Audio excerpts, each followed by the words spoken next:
오늘 우리에게 주시는 하나님의 말씀은 데살로니가전서 1장 2절에서 4절까지의 말씀입니다. 데살로니가전서 1장 2절에서 4절 말씀입니다. 하나님의 말씀을 제가 봉독하겠습니다. 우리가 너희 모두로 말미암아 항상 하나님께 감사하며 기도할 때 너희를 기억함은 너희의 믿음의 역사와 사랑의 수고와 우리 주 예수 그리스도에 대한 소망의 인내를 우리 하나님 아버지 앞에서 끊임없이 기억함이니 하나님의 사랑하심을 받은 형제들아 너희를 택하심을 아노라. 아멘.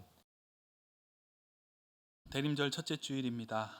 빛으로 오신 예수님의 빛이 여러분들의 삶에도 빛으로 가득 임하기를 주님의 이름으로 축원합니다. 어제는 전국적으로 190만 명이 넘는 사람들이 촛불을 들고 거리로 나섰습니다. 아마 뉴스와 여러 가지 인터넷 기사를 통해서도 보셨던 분은 보셨을 것이고 아마 참여하셨던 분도 있을 겁니다. 왜 그렇게 많은 사람들이 촛불을 들고 거리로 나섰을까? 거리로 나서는 이유가 무엇일까? 이유는 분명하지만 한 가지 그 이유를 이야기할 수 있다면 공인으로서 책임감과 자의식이 있어야 하는 지도자와 정당의 면모가 보이지 않았기 때문에 그것을 밝히고 그것을 드러내주기 위한 외침으로 그 자리에 나간 것입니다. 나라가 어지럽게 되기 위해서는요, 나라 안에 있는 자리와 역할들이 그 자리다운 면모를 잃어버리기 시작하면 나라가 어지럽습니다. 지도자다움, 정당다움, 그리고 각자의 맡은 역할의 그 다움이 사라지는 자리에는 혼란이 오고 어둠이 오고 분열이 일어납니다.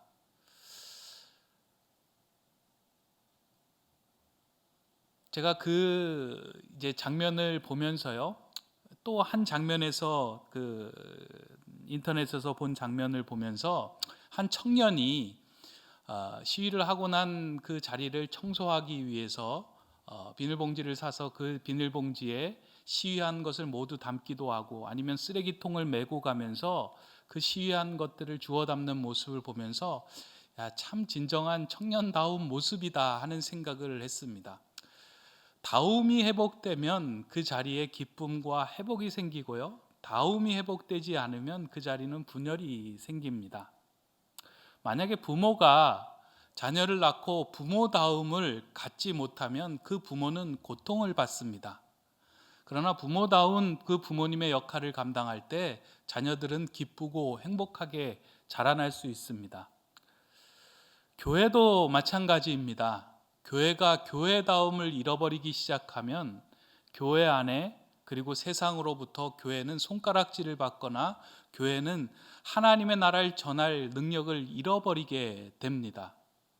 그러나 교회다움을 갖기 시작하고 교회 안에 모인 신앙인들이 신앙인다움을 갖기 시작하면 교회는 세상에 휩쓸리는 것이 아니라 세상을 끌어올 수 있는 빛과 소금의 역할을 감당할 수 있습니다. 어떻게 보면 지금 나라의 위기 가운데 가장 큰 역할을 차지했다고 할 수 있는 것은 이 땅의 교회가 교회다움을 잃어버리고 교회가 서야 할 기준들을 놓치고 지금 살아가고 있는 것은 아닌가 하는 생각으로 우리 교회와 우리 자신을 들여다보아야 할 시기이기도 합니다. 기준을 놓치면 세상의 습관과 세상이 이끌어가는 힘에 자연스럽게 우리는 휩쓸릴 수밖에 없습니다. 최근에 우리 교회에 상례가 많이 일어났는데요, 1년에 한 상례가 기본적으로 45건에서 50건 정도 일어났는데 11월까지 한 50건을 넘었습니다. 어떨 때는 한 주에 4-5건이 날 정도로 상례가 많이 났습니다.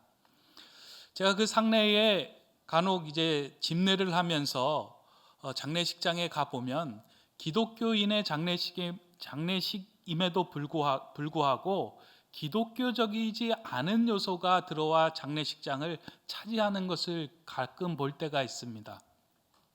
지난주에도 장례식장에 갔는데 그 큰 조화 밑에다가 달려져 있는 그 문구들이 전혀 기독교적이지 않은 문구들이 그 안에 가득했습니다. 대표적인 문구가 고인의 명복을 빕니다라는 문구였습니다. 아마 여러분들 중에 한 번쯤은 장례식장에 가서 무엇인가 뚜렷한 할 말이 없어서 고인의 명복을 빕니다. 그리고 우리 가족 중에 누군가가 그런 문제가 생겼을 때 카톡으로 고인의 명복을 빕니다 라는 말을 가끔 사용했을 겁니다. 그런데 이 고인의 명복을 빈다라는 말은 기독교적으로 맞지 않는 말입니다. 불교의 표현이고 불교에서 사용하는 용어입니다. 이 명복이라는 말은 어떠한 상황에서 나온 이야기냐면, 사람이 죽으면 불교에서 죽으면 염라대왕 앞으로 가서 그 사람의 시시비비를 가리고 선행한 사람은 극락으로 가고 그렇지 않은 사람은 지옥으로 떨어지는 자리가 명부라고 하는 자리입니다. 그 명부에서 염라대왕이 서 있는 자리에서 천국으로 갈 수 있도록 비는 행위가 명복이다라는 겁니다.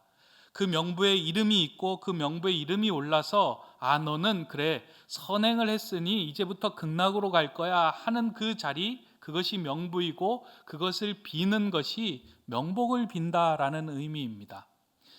죽어서 하나님의 나라에 가서 하나님을 만나야 하는 그리스도인의 입장에서 명복을 빈다라는 말은 맞지 않는 말이고 우리가 써서는 안 될 말입니다. 그럼에도 불구하고 명확한 그리스도인의 기준이 없다 보니까 우리는 자연스럽게 그 말을 사용하고 쓰고 있습니다. 교회가 교회다움을 유지하고 신앙인이 신앙인다움을 유지하기 위해서는 명확한 기준이 서야 합니다. 기준이 서지 않으면 세상에 휩쓸리고 세상의 힘에 교회는, 신앙인은 딸려가게 되어 있습니다. 그러면 그 명확한 기준이 무엇일까?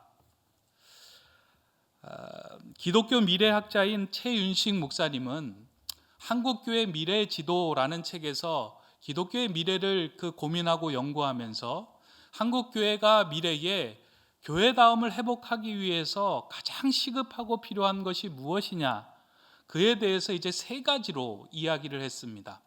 그 세 가지가 무엇이냐면, 성경을 들여다보고 초대교회에 있었던 것을 자세히 들여다보니 초대교회의 내적으로 기준이, 아주 중요한 기준이 굳건하게 서 있었는데 그것이 무엇이냐면 믿음과 사랑과 소망이었다. 오늘 우리가 읽은 사도 바울이 기록한 데살로니가 전서에서 기록된 것은 이것에 대해서 조금 더 구체적으로 언급한 내용입니다. 믿음의 역사, 사랑의 수고, 소망의 인내. 우리가 너무 잘 아는 것이지만 교회가 내적으로 기준이 명확하게 서기 위해서, 교회의 균형을 잡기 위해서 한 축을 분명히 담당하고 있어야 하는 것이 믿음과 소망과 사랑이며, 그 안에서 믿음의 역사가 일어나야 하고 사랑의 수고가 있어야 하며 소망의 인내가 교회 안에 있을 때 교회는 교회다움을 회복한다라는 것입니다. 신앙인도 마찬가지입니다. 우리 안에 예배드리는 것으로 끝나는 것이 아니라 그리스도인 된, 신앙인 된 우리 안에 굳게 균형되어 잡혀져 있어야 할 세 축이 있다면 그것은 믿음의 역사이며 사랑의 수고이며 소망의 인내라는 것입니다. 이와 같은 내적인 든든한 축이 없을 때 교회는 교회다운 힘을 가지지 못하고 신앙인은 신앙인다운 힘을 누리지 못합니다. 세상의 영향력을 발휘하지 못합니다. 그래서 오늘은 그 세 가지 가운데 첫 번째인 믿음의 역사에 대해서, 우리의 신앙의 기준인 믿음의 역사는 과연 어떠한 것인가, 이것에 대해서 좀 함께 나누어 보려고 합니다. 오늘 본문에서는 믿음의 역사라고 표현하고 있는데 메시지 성경을 보니까 믿음의 행위, 우리 육찬미 자매님이 기도해 주신 행함이 있는 믿음과 같은 의미이고요. 조금 더 풀어서 이야기를 해본다면 우리가 선택하고 행동하는 모든 근거가 믿음으로부터 나와서 행해지는 것, 그것이 믿음의 역사라는 겁니다. 우리의 삶의 선택의 근거, 기준이 믿음으로부터 근거한 것을 믿음의 역사라고 표현했다는 것입니다. 그럼 성경에서는 이 믿음의 역사를 어떤 식으로 풀어가고 어떤 식으로 보여주고 있는가? 제가 그 본문을 준비하면서요, 예수님의 시험에 대한 부분에 대해서 그 장면이 떠올랐습니다. 믿음으로, 말씀으로 사단의 유혹을 이겨내신 예수님의 시험이 바로 이 믿음의 역사다라는 것입니다. 예수님은 이 땅에 하나님의 일을 하기 위하여 하나님의 아들로 오셨습니다.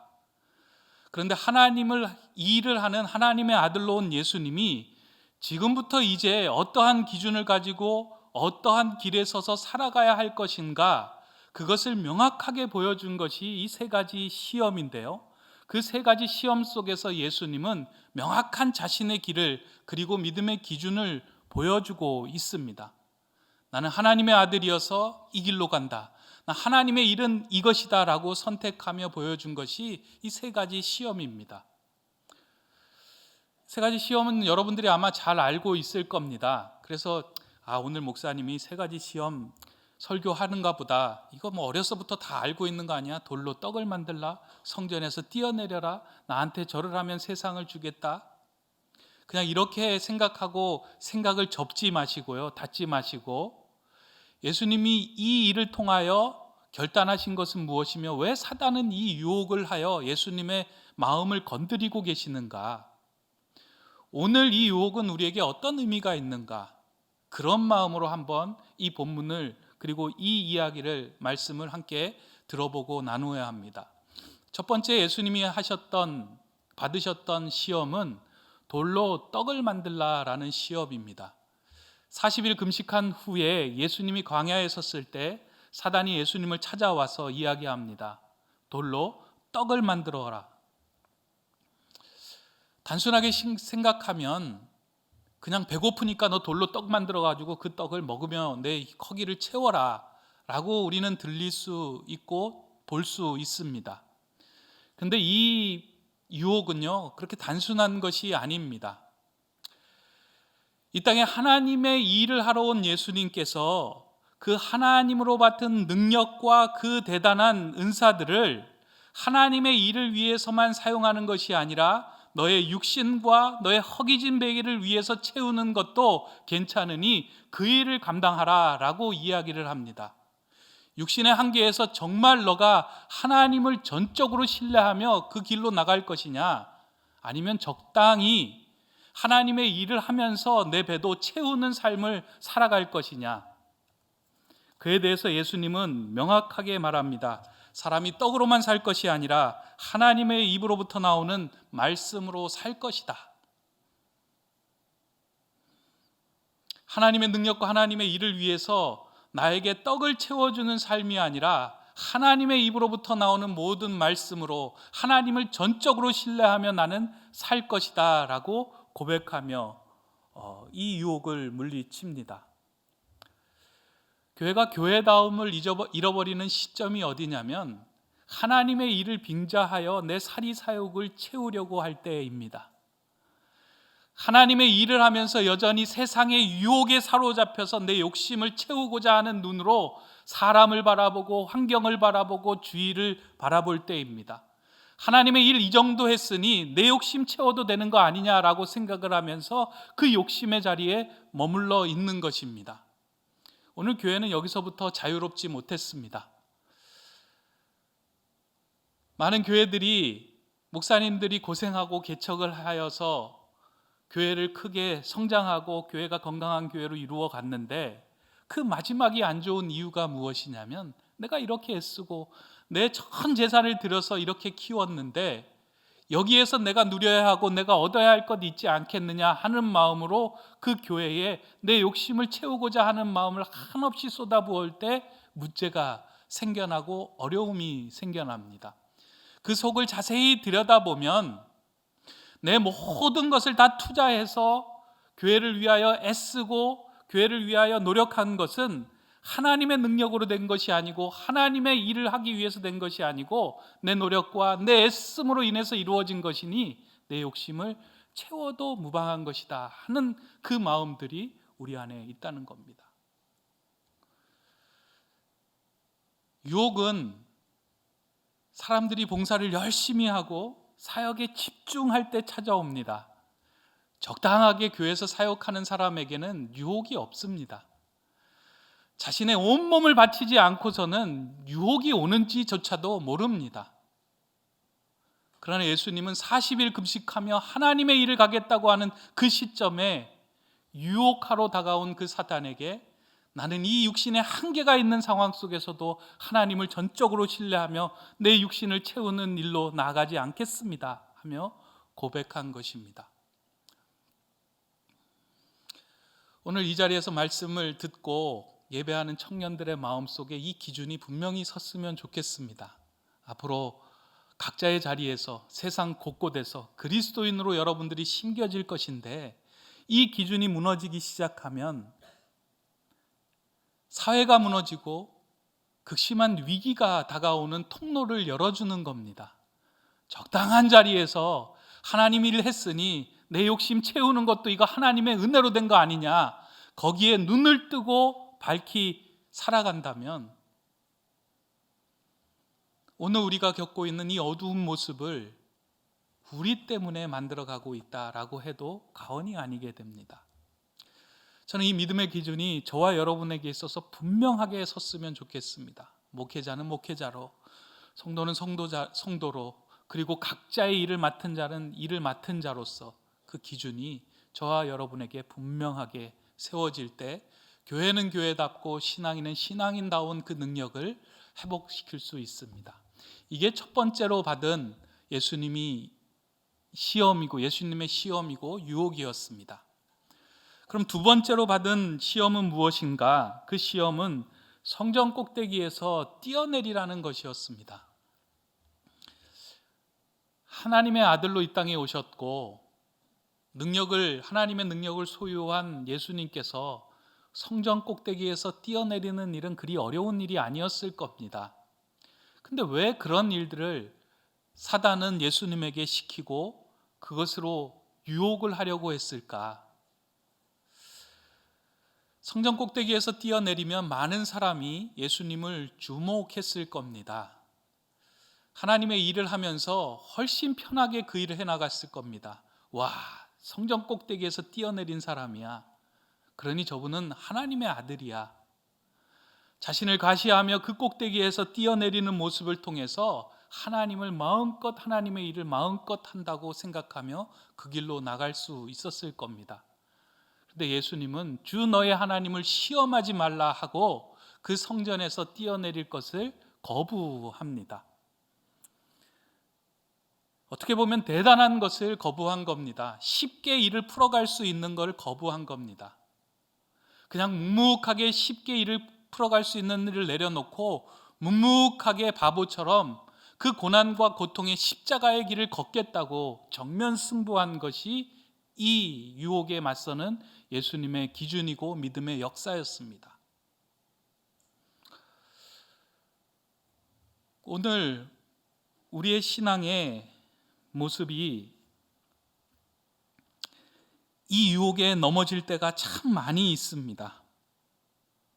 교회 안으로 세상에 힘 있는 권력자들이 들어오면 문제가 생길 때 그 통로를 통하여 교회는 풀어내고자 합니다. 힘 있는 사람이 교회에 있다. 기독교 초기에 콘스탄틴 대제가 기독교를 국교로 공인했을 때 많은 기독교인들이 기뻐하였고 하나님의 인도하심이었다고 말하면서 권력과 손을 잡았습니다. 물론 그 당시에는 기독교인이 아니었겠지만 그 당시에 하나님을 믿는 사람들은 기뻐하였고 즐거워하였습니다.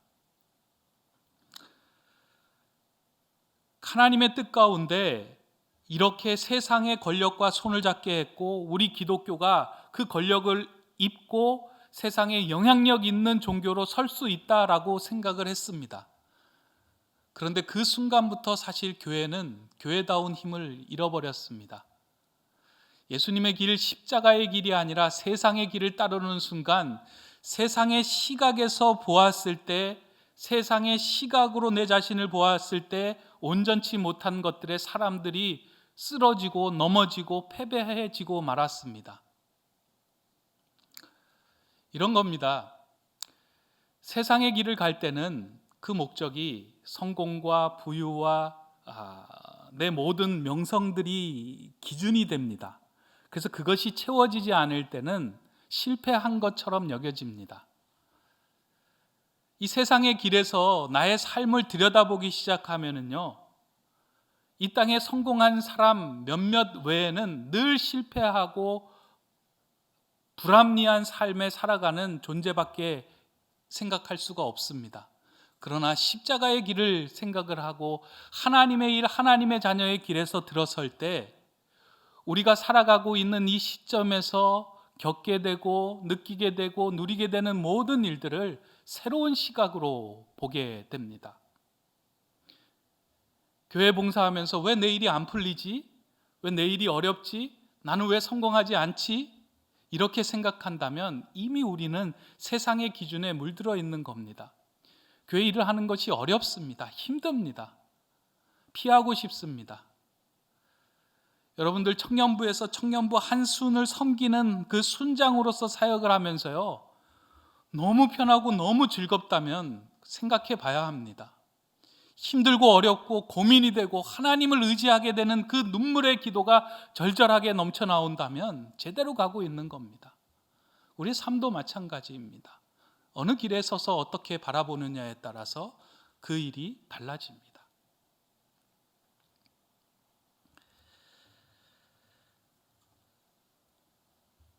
우리는 하나님을 믿으면서 그 놀라운 능력을 얻어서 나를 과시하는 자리에 서게 하고 싶어 합니다.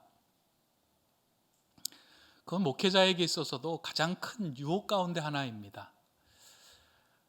단임 목회에 나가서 목회를 할 때요, 우리 저 그때 이제 강지훈 전도사님도 계시는데 그때 참 부끄러웠습니다. 지금도 뭐 온전치는 않지만 목회 처음 나가다 보니까 하나님 제게 능력을 달라는 기도를 참 많이 한 것 같아요. 기도의 은사도 주시고 이렇게 방언하시는 분들이 많은데 그 방언을 들으면서 내가 통역해서 통역을 잘 해줬으면 좋겠다. 아픈 사람을 치유해주는 능력의 손이 됐으면 좋겠다. 사업 어려운 사람들이 왔을 때 기도했을 때 그 사업이 대박나, 야 역시 목사님이시네요. 이 교회는 기도하기만 하면 아들이 퍽퍽 생기는 능력의 목사님이 계신 곳이 되면 좋겠다. 그 기도의 응답은 저희 가정에서 받았습니다. 그래서 저희 가정에 아들만 셋입니다.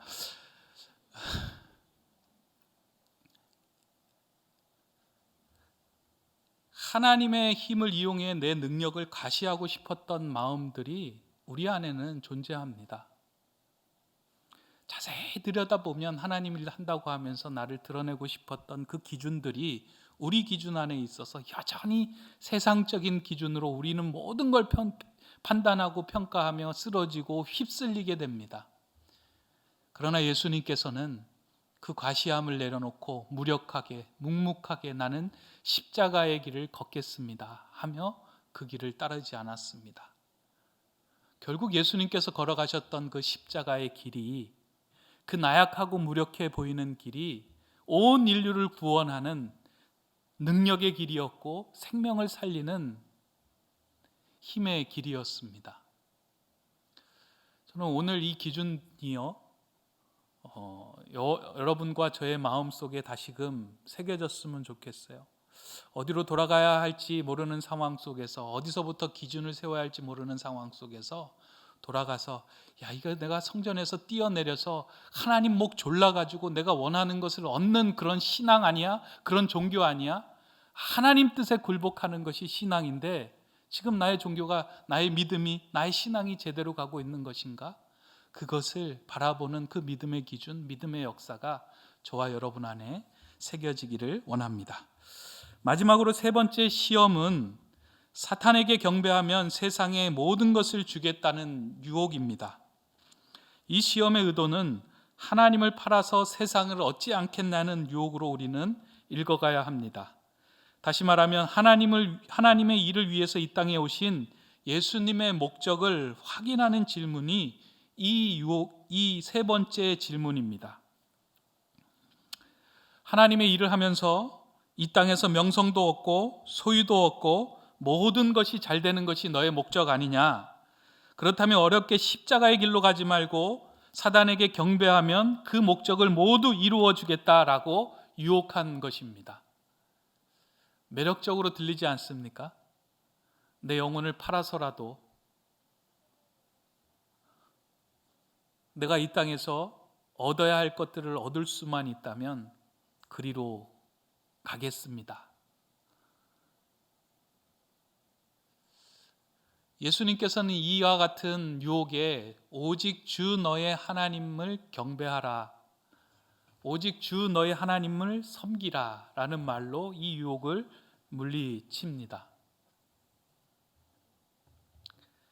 일전에 청소년들을 대상으로 만약에 10억이 너희에게 생긴다면 1년 동안 감옥에 갈 수 있겠느냐라는 그 질문에 초등학교, 중학교, 고등학교 퍼센테이지가 점점 올라가서 고등학교는 50 몇 퍼센트에 올라가는 것을 이렇게 뉴스로 본 적이 있습니다. 영혼을 팔아서라도, 우리의 몸을 팔아서라도 이 세상이 가장 가치 있게 여기는 돈을 질 수만 있다면 다른 거는 문제가 없겠다. 사단에게 경배하는 것이 무엇이 문제가 있겠냐? 이 땅에서 잘 살아가는 것이 중요한 것이지. 하나님을 믿는 우리의 기준과 믿음의 목적도 이와 같은 것으로 우리가 설정되어 있지 않은지 우리는 우리 자신을 들여다볼 수 있어야 합니다. 과연 믿음의 목적, 믿음의 결과, 믿음의 결국은 어디로 향하고 있는가? 성경은 세상을 팔아 하나님을 사라고, 하나님의 나라를 소유하라고 이야기하는데 오늘 우리의 믿음은 하나님을 팔아 세상을 소유하는 믿음으로 나아가고 있습니다. 하나님께서 세워주신 이 땅의 교회가 지금 예수님이 받으신 이 세 가지 시험 앞에 모두 무릎을 꿇고 실패하고 넘어지고 있습니다. 그렇게 세상이 흔들릴 때 교회는 빛을 발하지 못하고 세상과 함께 넘어져 가고 있습니다. 세상이 어두워진 것은 세상의 문제가 아니라 교회가 교회다움을 잃어버렸기 때문입니다. 그러한 상황 속에서 오늘 예수님의 세 가지 시험을 통하여 보여준 믿음의 역사는 우리로 하여금 다시금 우리 신앙의 기준을 세우며 나아가도록 만드는 말씀이고 사건입니다. 예수님의 믿음의 역사는 사적인 영역을 넘어 공적인 영역에 관심이 있었습니다. 예수님은 나의 일이 아닌 하나님의 나라를 위해 초점이 맞춰 있었기에 이러한 선택의 길을 나갈 수 있었던 것입니다. 믿음의 역사는 하나님의 힘을 당겨서 나의 사적인 욕심을 채우는 것이 아니라 하나님의 뜻에 내 마음과 내 뜻과 욕심을 굴복시키는 것입니다. 그렇게 나아갈 때 교회는 교회다움을 회복하고 신앙인은 신앙인다움을 회복해 나갈 수 있습니다. 이제 말씀을 맺으려고 합니다. 예수님이 선택한 믿음의 역사는 매력적으로 보이지는 않습니다. 무기력하고 나약해 보이는 선택처럼 들립니다. 돌로 떡을 만들고 성전에서 뛰어내리고 경배하여 모든 것을 소유할 수 있는 그 상황 속에서 그 길은 세상의 길이다. 그 길은 나의 욕심을 채우는 일이다. 그 길은 나를 유혹하는 길이다. 기준을 세우며 하나님의 길, 그리스도의 길, 그 십자가의 길로 예수님은 묵묵하게 걸어 나갔습니다. 그런데 그 예수님의 길이 세상을 바꾸는 힘이 되었고 그 예수님의 길을 통해서 우리는 하나님으로부터 구원을 얻는 믿음의 자녀가 되는 은혜를 입게 되었습니다. 이것이 진정한 교회의 힘입니다. 이 믿음의 기준이 우리 안에 세워지기 시작할 때 우리는, 교회는, 신앙인은 이 땅에 어둠을 밝히는 등불이 될 수 있습니다. 최근 몇 주에 걸쳐서 많은 사람들이 촛불을 들고 거리로 나서기 시작했습니다. 세상이 어두워졌을 때 교회는 빛을 내며 그 어두운 거리를 밝혀야 합니다. 불을 들고 나서야 합니다. 그런데 그 불을 들고 거리로 나서는 것으로 끝나는 것이 아니라 먼저 우리의 내면에 어두워진 마음들을 불로 밝혀야 합니다. 나는 과연 어떠한 믿음의 기준, 믿음의 역사의 삶을 살아가고 있는가? 예수님께서 세우셨던 그 믿음의 기준, 믿음의 역사를 따라 나가고 있는가? 내 안에 하나 둘씩 불을 밝히기 시작하면요, 우리의 삶이, 우리의 모습이, 우리의 삶 전체가 등불이 되기 시작합니다. 그래서 예수님은 너희는 세상의 빛이다 라고 말씀하셨습니다. 교회는 문제가 생길 때 세상을 탓하고 세상이 어둡다라고만 머물러 있는 존재가 되어서는 안 됩니다. 어떻게 보면 그걸 이제 온도계라는 표현을 하고 있는데요. 교회다움이 회복되기 시작하면 교회는 온도계 역할에 머무르는 것이 아니라 어두운 곳을 밝히는 온도 조절계, 추운 곳을 덮이는 온도 조절계의 역할을 감당하게 됩니다. 믿음의 역사는 나를 위해서도 있는 거지만 이 땅을 위해서도 존재합니다. 부디 청년 여러분, 여러분의 삶의 자리에서, 직장의 자리에서, 그리고 여러분들의 생활하는 자리에서 나는 과연 어떤 기준을 가지고 믿음의 역사를 행하며 살아가고 있는가? 이 기준들이 예수님의 기준으로 다시 한번 재정립되는 저와 여러분 그리고 우리들 교회의 삶이 되기를 간절히 축원하며 기도합니다. 기도하겠습니다. 사랑의 하나님, 흑암 가운데 빛으로 오신 예수님을 기다리는 대림절 첫 주일입니다. 오늘 어두워진 우리의 마음과 이 땅에 다시금 예수님께서 오셔서 빛으로 비추어 주길 원합니다. 그 빛을 따라서 우리도 예수님께서 행하셨던 그 믿음의 역사를 이루어가게 하시고 교회다움을 회복하여 이 땅에 어두워진 곳을 밝히는 등불 되는 삶 되게 하여 주시옵소서. 하나님, 이 땅 구석구석에 우리 청년들의 모습을 통하여 하나님 나라가 밝혀지는 그와 같은 등불, 그와 같은 세상에 빛되는 삶들이 이 교회로부터, 이 믿음으로부터 시작되게 하여 주시옵소서. 예수 그리스도의 이름으로 기도합니다. 아멘.